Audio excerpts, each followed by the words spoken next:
दोस्तों, आज जो तस्वीरें दिल्ली से आई है, उन्होंने दुनिया की राजनीति में हलचल मचा दी है।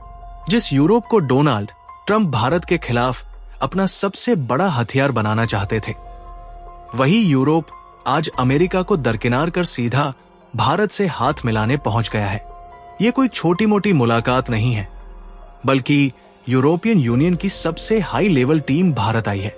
ये टीम कल शाम ही दिल्ली पहुंची और अब लगातार कॉमर्स मिनिस्टर पीयूष गोयल और विदेश मंत्री एस जयशंकर से बैठक कर रही है।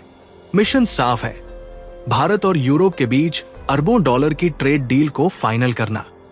आपको याद होगा, ट्रंप ने भारत पर 50% तक का टेरिफ लगा दिया था ताकि भारत को आर्थिक रूप से कमजोर किया जा सके। लेकिन भारत ने हाथ पर हाथ धरे नहीं बैठे। दिल्ली ने साफ रणनीति बनाई, अमेरिका पर निर्भरता कम करनी है और बाकी दुनिया के साथ नए नए फ्री ट्रेड एग्रीमेंट करके भारतीय प्रोडक्ट्स के लिए नए बाजार खोलने हैं।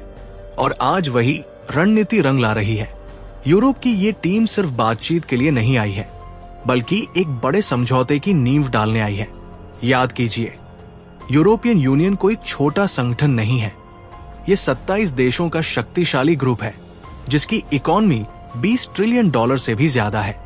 अमेरिका के बाद पूरी दुनिया की दूसरी सबसे बड़ी ताकत। अब सोचिए, अगर भारत इस ईयू के साथ डील साइन कर लेता है तो पूरा यूरोपियन मार्केट भारत के लिए खुल जाएगा। हमारे प्रोडक्ट्स वहां बिना किसी भारी टैक्स के बिकेंगे और वही यूरोप से आने वाले प्रोडक्ट्स जो अभी हमें महंगे मिलते हैं, वो सस्ते में मिलेंगे। यानी सीधा फायदा भारतीय कंपनियों को, हमारे किसानों को और आम लोगों को। लेकिन दोस्तों, यही बात ट्रंप को बर्दाश्त नहीं हो रही। अमेरिकी मीडिया से खबर आ रही है कि ट्रंप ने यूरोप को भारत के खिलाफ भड़काने की कोशिश की। यहां तक कि उन्होंने यूरोप से कहा कि भारत और रूस पर 100% टेरिफ लगा दो। लेकिन यूरोप भी अब समझदार हो चुका है। यूरोपियन सेक्रेटरी ने ट्रंप को साफ कह दिया कि अगर अमेरिका खुद रूस से अरबों डॉलर का तेल, गैस, यूरिया और यहां तक कि यूरेनियम खरीद सकता है, तो फिर भारत को क्यों रोका जाए। ट्रंप इस सवाल पर चुप हो गए, क्योंकि हकीकत यही है कि अमेरिका खुद रूस से व्यापार कर रहा है। लेकिन जब भारत करता है तो उसे दुनिया के लिए खतरा बताने लगता है। दोस्तों, भारत और यूरोप का रिश्ता बहुत पुराना है। साल 2007 में दोनों ने मिलकर एक बहुत बड़ी ट्रेड डील की बातचीत शुरू की थी, जिसे BTIA कहा गया। लेकिन 2013 आते आते ये बातचीत टूट गई, क्योंकि यूरोप चाहता था कि उनकी गाड़ियां, शराब और डेयरी प्रोडक्ट्स भारत में बिना किसी रुकावट के बिके, जबकि भारत चाहता था कि हमारे इंजीनियर्स, IT प्रोफेशनल्स और डॉक्टर्स को यूरोप में काम करने की आजादी मिले। यूरोप उस वक्त आर्थिक संकट में था, इसलिए अपने दरवाजे खोलने को तैयार नहीं हुआ और डील ठप हो गई। फिर साल 2021 में इस डील को दोबारा शुरू किया गया, लेकिन इस बार नई मुश्किलें खड़ी हो गई। पहली मुश्किल रूस का सस्ता तेल। यूक्रेन युद्ध के बाद रूस ने भारत को भारी डिस्काउंट पर तेल बेचना शुरू कर दिया। भारत ने देशहित में ये मौका हाथ से नहीं जाने दिया, लेकिन यूरोप को ये पसंद नहीं आया। दूसरी मुश्किल है यूरोप का कार्बन टैक्स यानी CBM, जो 2026 से लागू होगा। इसका मतलब है कि भारत से जाने वाले स्टील और एल्यूमिनियम पर भारी टैक्स लगाया जाएगा। भारत का 38% स्टील और 27% एल्यूमिनियम यूरोप जाता है।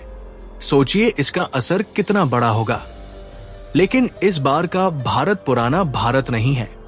विदेश मंत्री एस जयशंकर ने साफ कह दिया है कि दुनिया का एक हिस्सा बाकी सबके लिए नियम नहीं बना सकता। भारत किसी के दबाव में नहीं झुकेगा। यहां तक कि खबरें हैं कि अगर यूरोप ने ये टैक्स नहीं हटाया तो भारत भी बराबर का जवाब देगा और यूरोप की कंपनियों को यहां कारोबार करना मुश्किल कर देगा। यही कारण है कि दिल्ली में लगातार गुप्त बैठकें हो रही हैं। रणनीतिक दस्तावेज सीलबंद ब्रीफ केस में लिए जा रहे हैं। मंत्रालय से लेकर प्रधानमंत्री कार्यालय तक हर स्तर पर अलर्ट है, ताकि कोई भी अप्रत्याशित घटना होते ही तुरंत जवाब दिया जा सके। सूत्रों के मुताबिक भारत ने रक्षा मंत्रालय तक को अलर्ट कर दिया है और सीमाओं पर सेना को भी तैयार रहने को कहा गया है। यानी आर्थिक मोर्चे के साथ साथ सैन्य मोर्चे पर भी पूरी तैयारी हो रही है। और दोस्तों, ये सिर्फ भारत और यूरोप की कहानी नहीं है, इस खेल में रूस भी शामिल है। मास्को से खबर है कि रूस ने भारत को भरोसा दिलाया है कि अगर पश्चिमी देश कोई दबाव बनाएंगे तो रूस ऊर्जा से लेकर हथियारों की तकनीक तक हर चीज भारत के साथ साझा करेगा। अब आप सोचिए, अगर एक तरफ भारत को यूरोप का विशाल बाजार मिल जाए और दूसरी तरफ रूस की ऊर्जा सुरक्षा, तो पूरी दुनिया की अर्थव्यवस्था का संतुलन बदल जाएगा। अमेरिकी डॉलर की पकड़ कमजोर पड़ जाएगी और वाशिंगटन की राजनीतिक चालें बेअसर हो जाएंगी। चीन भी ये सब देख रहा है और उसके माथे पर चिंता की लकीरें हैं। बीजिंग को डर है कि अगर भारत, यूरोप और रूस एक साथ आ गए तो उसकी आर्थिक बादशाहत को गहरा झटका लगेगा। इसलिए चीन अपने पुराने दोस्त पाकिस्तान और तुर्की के जरिए माहौल बिगाड़ने की कोशिश कर रहा है। लेकिन भारत भी जानता है कि खेल कहां तक जा सकता है, इसलिए सैन्य तैयारी को नए स्तर पर पहुंचा दिया गया है। यूरोप के भीतर भी कई देशों में चर्चा चल रही है। कुछ देश अमेरिकी दबाव में आ सकते हैं, लेकिन ज्यादातर समझ चुके हैं कि अगर उन्हें अपनी अर्थव्यवस्था को बचाना है तो भारत के साथ खड़ा होना ही पड़ेगा। यहां तक कि आधी रात को भी यूरोप और भारत के बीच वीडियो कॉल पर मीटिंग्स हो रही है, दस्तावेज एक्सचेंज हो रहे हैं।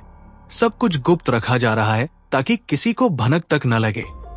मध्य पूर्व भी इस खेल में उतर चुका है। खाड़ी देशों ने साफ कहा है कि अगर भारत यूरोप के साथ डील करता है तो वे भी निवेश बढ़ाने के लिए तैयार है। ये बात अमेरिका की सबसे बड़ी ताकत यानी तेल की राजनीति को कमजोर करती है। अगर तेल भी भारत के हाथों में आ गया तो अमेरिका का वर्चस्व तेजी से गिरने लगेगा। अब सवाल यह है कि ये डील कब साइन होगी और कब दुनिया की राजनीति में हलचल मचेगी। जिस दिन ये डील साइन होगी उस दिन न सिर्फ ट्रंप की नींद उड़ जाएगी, बल्कि चीन की योजनाएं भी धरी की धरी रह जाएंगी। यूरोप को राहत की सांस मिलेगी और भारत एक नए युग की शुरुआत करेगा। दोस्तों, आज भारत सिर्फ एशिया की नहीं बल्कि पूरी दुनिया की सबसे निर्णायक शक्ति बनने की ओर बढ़ रहा है। ये सिर्फ व्यापारिक डील नहीं है, ये पूरी वैश्विक राजनीति का खेल है। आने वाले कुछ हफ्ते बहुत अहम है।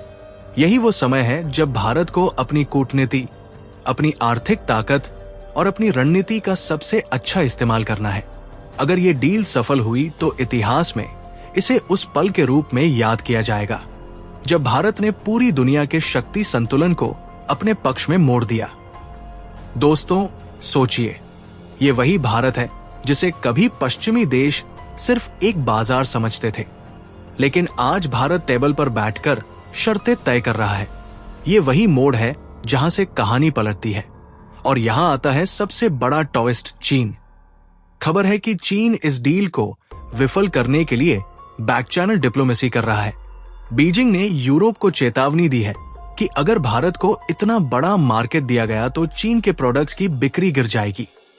लेकिन यूरोप अब यह रिस्क लेने को तैयार है क्योंकि चीन पर उनकी निर्भरता पहले ही उन्हें महंगी पड़ी है। इधर भारत में भी तैयारी पूरी है। नई दिल्ली के सूत्रों का कहना है कि इस डील के तुरंत बाद भारत यूरोप के साथ डिफेंस कोऑपरेशन भी बढ़ा सकता है।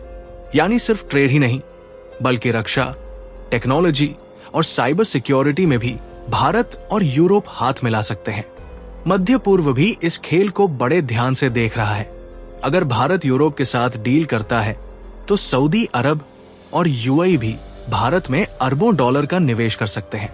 इसका मतलब है कि भारत एक नई आर्थिक धुरी बन सकता है, एक ऐसी धुरी जो अमेरिका और चीन दोनों को चुनौती देगी। दोस्तों, आने वाले कुछ हफ्ते ऐतिहासिक साबित हो सकते हैं। दिल्ली में जिस दिन ये डील साइन होगी उस दिन पूरी दुनिया की नजरें भारत पर होंगी। अमेरिका, चीन, रूस, हर ताकतवर देश ये देखेगा कि भारत ने आखिरकार अपने लिए वो जगह हासिल कर ली है जहां से वो वैश्विक राजनीति का सबसे बड़ा खिलाड़ी बन जाएगा। तो अब आप सोचिए, क्या हम उस पल को देखने के लिए तैयार हैं? क्या भारत उस सपने को सच करने वाला है जिसका सपना दशकों से हर भारतीय देख रहा है? एक ऐसा भारत जो दुनिया को सिर्फ फॉलो नहीं करता बल्कि दुनिया के फैसले करता है। दोस्तों, ये कहानी अभी खत्म नहीं हुई। आने वाले दिनों में मीटिंग्स होंगी, दस्तावेज तैयार होंगे और हर लाइन पर गहन बहस होगी। लेकिन एक बात तय है, इस बार भारत झुकेगा नहीं। और जब ये डील साइन होगी तो इतिहास लिखेगा कि ये वही पल था जब भारत ने दुनिया के शक्ति संतुलन को बदल दिया।